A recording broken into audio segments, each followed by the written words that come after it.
पिछले एपिसोड अर्थात 30वें एपिसोड में आपने सुना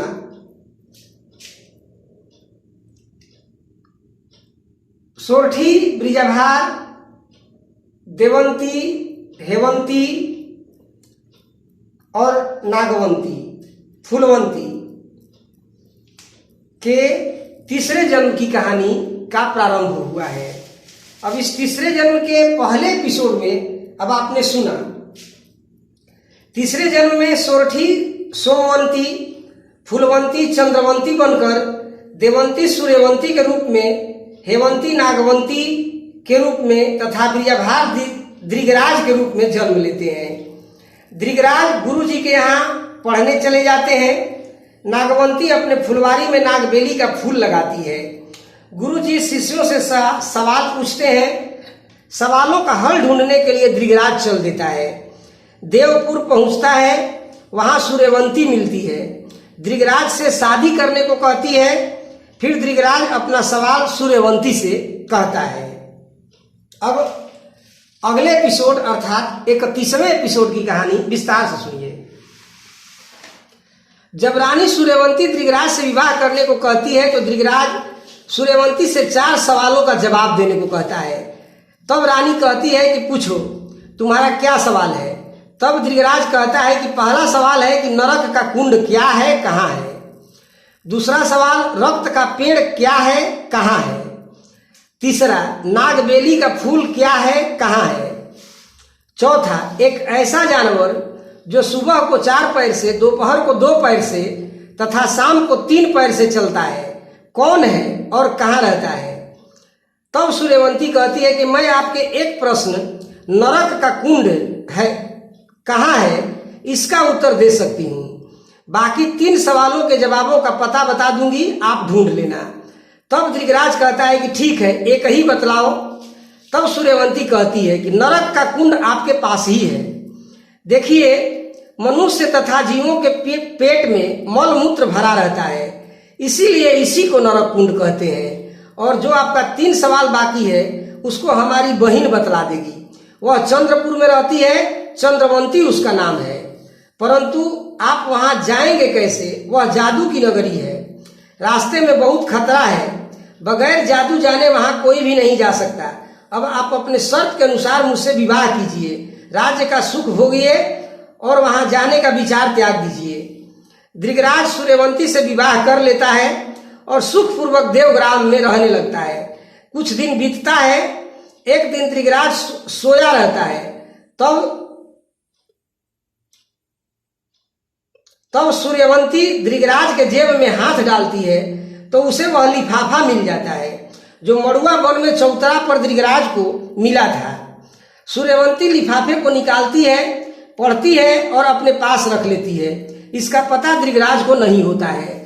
जब देवपुर में कुछ दिन बीत जाता है तब एक दिन दृगराज सोचता है कि गुरु जी का 3 और सवाल का पता लगाना चाहिए।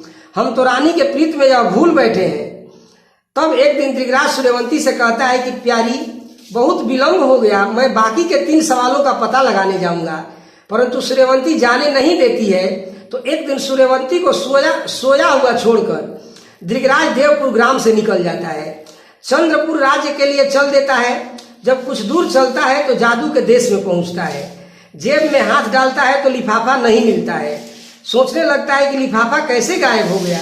तब तक सामने एक मूर्ति दिखाई देती है।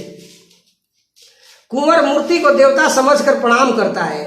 तब तक मूर्ति कुंवर को लील जाती है और दृगराज मूर्ति के पेट में समा जाता है। इधर जब सूर्यवंती सुबह उठती है तो दृगराज को नहीं देखती है तो समझ जाती है कि स्वामी चंद्रपुर की ओर गए होंगे, किसी भारी मुश्किल में पड़ सकते हैं। तो उनकी रक्षा करने के लिए सूर्यवंती जादू का पोशाक पहनती है, हाथ में लिफाफा लेती है और अपने स्वामी को खोजने के लिए महल से बाहर आ जाती है और चंद्रपुर की राह पकड़ती है। मूर्ति के पास पहुंचती है, समझ जाती है कि यह जादू की मूर्ति है तो लिफाफा खोलकर देखती है। मूर्ति के पास एक लाल निशान को दबाती है। मूर्ति का मुंह दरवाजे में बदल जाता है और उसी से अंदर जाती है। आगे जाकर एक दीवार मिलता है जो बंद है। फिर लिफाफा खोलती है तो पता चलता है कि बगल में एक तार लटका है, उसे खींचने से दीवार के उस पार जाया जा सकता है। सूर्यवंती ऐसा ही करती है। दीवार में दरवाजा प्रकट होता है। उसी से होकर सूर्यवंती महल में पहुंच जाती है। उसमें शोरगुल की आवाज सुनाई देती है। लोग कह रहे हैं कि राजकुमारी चंद्रवंती का लिफाफा खो गया है, उसे जल्दी से जल्दी ढूंढ कर लाओ, नहीं तो चंद्रवंती जान ले लेगी। यदि वह लिफाफा किसी और के हाथ लग जाएगा तो चंद्रपुर नगर का भेद खुल जाएगा। चलो चलो जल्दी चलो, लिफाफे की तलाश करो। फिर आवाज आनी बंद हो जाती है और सूर्यवंती उसी महल में रह गई। अब इधर धृतराज को जब मूर्ति लील गई तो वह बेहोश हो गया, और जब होश आया तो अपने को एक शानदार महल में पाया। मूर्ति की बात को सोचकर अधीर हो रहा था कि किसी प्रकार हिम्मत करके इधर उधर घूमने लगा तो एक बाग में पहुंचा। वहां पहुंचकर फल फूल खाया, पेट भर फल खाया। इतने में आवाज आई कि इस बाग से भागो, नहीं तो तुम्हारा जान नहीं बचेगा, भारी विपत्ति में पड़ जाओगे।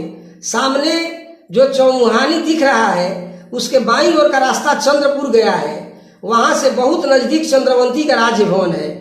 अब तुम पहुंच गए हो और थोड़ा कष्ट सहने पर तुम्हारा काम सफल हो जाएगा। तब धृतराज बाग से निकलकर उसी रास्ते पर पहुंचा। वह रास्ता कुछ दूर जाकर एक मकान में गया।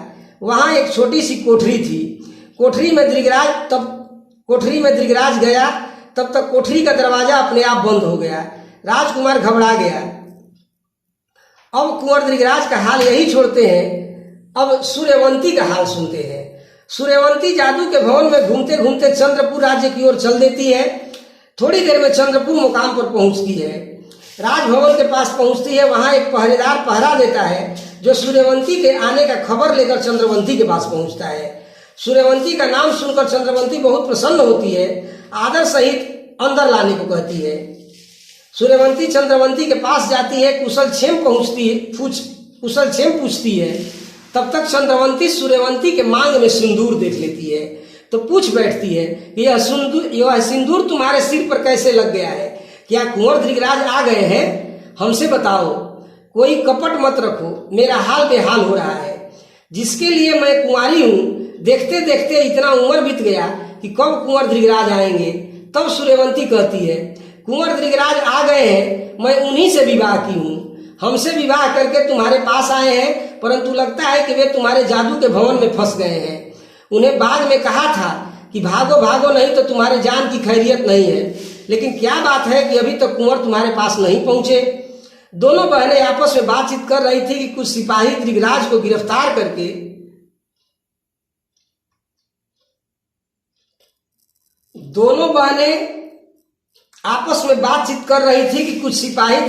गिरफ्तार करके चंद्रवंती के पास लाते हैं और कहते हैं कि देखिए राजकुमारी, यह विदेशी आपके महल में घुस आया है। सरदार की थैली से करामाती लिफाफा चुराकर भवन में आ गया है। तब दोनों बहनें मुस्कुराती हैं और सिपाहियों से कहती हैं कि इसे यहीं छोड़कर जाओ, इसका फैसला बाद में होगा। तब सिपाही चले गए। पीछे से सूर्यवंती भी अपने महल वापस चली गई। तब चंद्रवंती कुंवर धृतराज से कहती है, इतने दिन से आशा लगाकर बैठी हूँ कि कब कुंवर धृतराज आएंगे कि मैं उनसे विवाह करूंगी। बाट देखते देखते शरीर सूख गया। आज हमारे मन की लालसा पूर्ण हुआ। हमसे विवाह कीजिए और मेरे मन की आशा पूरा कीजिए। तब धृतराज कहता है कि मेरा 3 ठो सवाल है, पहले मेरे 3 सवालों का जवाब दो, फिर मैं शादी करूंगा।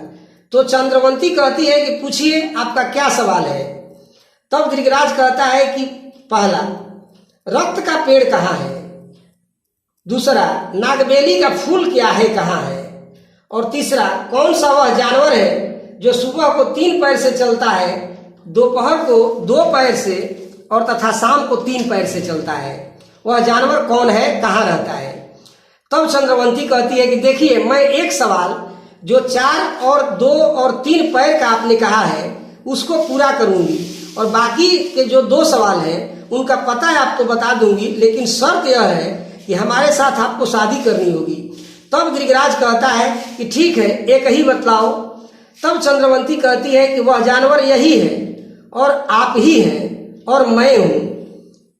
देखिए, बालक रहने पर मनुष्य बकैया चलता है, अर्थात 4 पैर से चलता है, फिर खड़ा होकर जवानी तक 2 पैर से चलता है, और बुढ़ापा आने पर 3 पैर से यह कि लाठी के सहारे ठेंगते हुए चलता है। सवेरा हुआ बालापन, दोपहर हुआ जवानी और शाम बुढ़ापा को कहा जाता है। बाकी आपके 2 सवालों का जवाब हमारी बहन सोमवंती आपको बतला देगी। वह सोनपुर में रहती है, वहां जाने में जान का खतरा है। खैर, अब आप अपने वचन के अनुसार मुझसे शादी कीजिए। तब कुंवर दृगराज चंद्रवंती के साथ शादी करता है और चंद्रपुर में रहकर भोग विलास करने लगता है। कुछ दिन रहने के बाद दृगराज सोनपुर जाने को तैयार हो जाता है।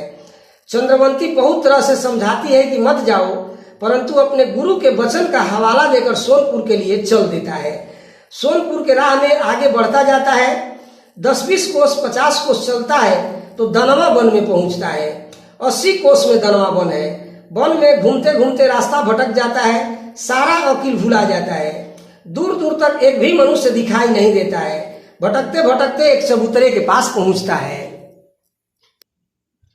तब तक देखता है कि एक पेड़ के नीचे एक तिरिया बैठी है। तिरिया इतनी सुंदर है कि उसके सुंदरता का वर्णन नहीं हो रहा है। तिरिया दृगराज को देखकर बहुत प्रसन्न होती है। सोचती है कि कैसे इस जंगल में मनुष्य दिखाई दे दिया। इस जंगल में दृगराज तिरिया के पास पहुंचता है तो तिरिया दृगराज से कहती है, कहां से भुलाकर इस वन में आ गए? आपका सूरत मेरे मन में धस गया है।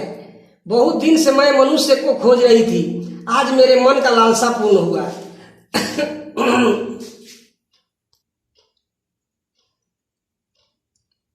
आज मेरे मन का लालसा पूर्ण हुआ।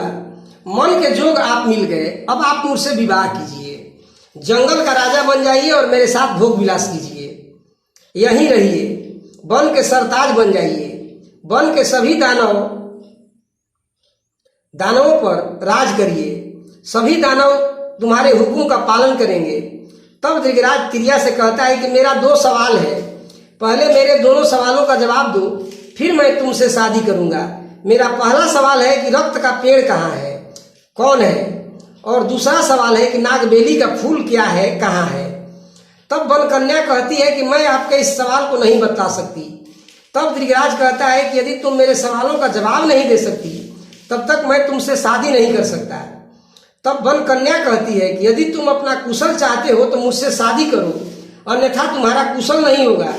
परंतु दृगराज वही बात कहता है कि सवाल का जवाब नहीं दोगी तो मैं तुमसे शादी नहीं करूंगा। वन कन्या बहुत प्रकार से समझाती है परंतु दृगराज शादी को तैयार नहीं होता है। तब वन कन्या क्रोधित हो जाती है, चौतरा के पास जाती है, अपना दोनों हाथ हवा में करके घुमाती है तो एक भयंकर दानव प्रकट हो जाता है। विचित्र प्रकार का आवाज करता है और देखते ही देखते दृगराज को लील जाता है अथवा खा जाता है। दृगराज दानव के पेट में समा जाता है। अब इधर चंद्रवंती का हाल सुनिए।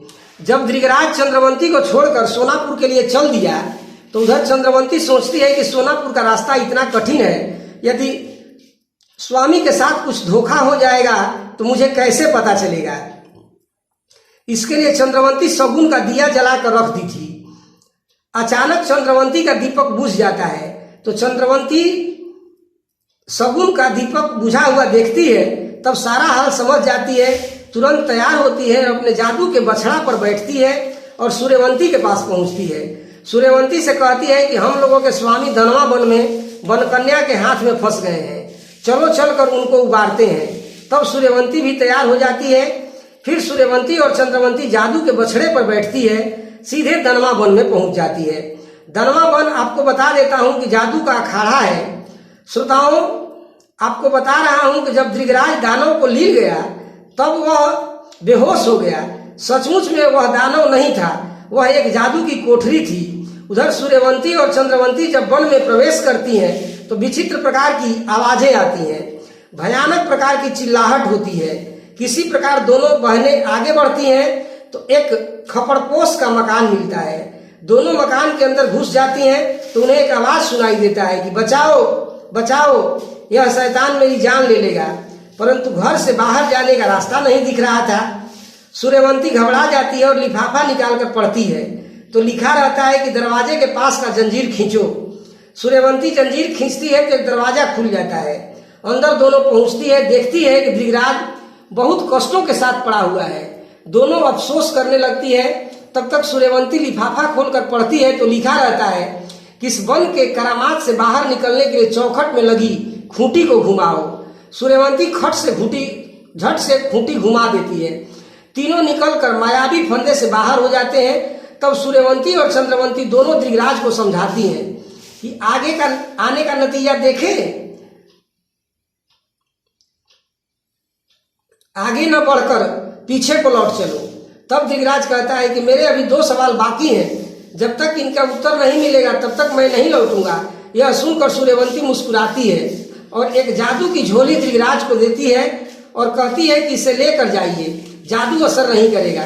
तब चंद्रवंती दृगराज को जादू की 2 लकड़ी देती है, एक लाल एक नीला, और कहती है कि लाल बेहोश करने के लिए है और नीला होश के लिए है।